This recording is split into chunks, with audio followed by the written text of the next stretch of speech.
40 years after the fact, I am standing in a store rifling through the crisp pages of a famous old lesbian poetry book, created just months ago by beautiful butch hands that have become bitter, from penning notes to her male lover, fictitiously invented for her conservative fan base and her elderly mother's weak heart. And it strikes me, amongst all these words devoid of her own emotional presence, that I expected her to write me a poem. I wanted her to write me a poem. I wanted her to write me the sweetest love poem about my brown skin, about my kinky hair, about my smooth hips, about what our two bodies must look like moving through the dark. I wanted her to write me a love poem about freedom. I wanted her to write me a love poem that would convince a father his 13-year-old gay son is still a child and not a leather-bound punching bag. I wanted her to write me a love poem that would house 1,000 trans girls that have not had a home to go to.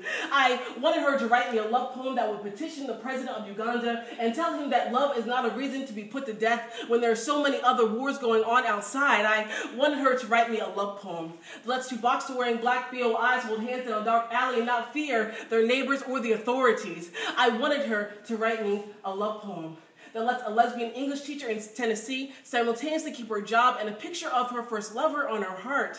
I wanted her to write me a love poem that would have saved the lives of Tyra Hunter, Naja Morris, Erica Keels, and Sakia Gunn, and I wanted her to write me a love poem that would have tucked me in at 16 and told me it was okay to want love, to try love, to feel loved, and that the real sin of Sodom and Gomorrah was about greed. I wanted her to write me a love poem, because to her other fans, it could have been just that.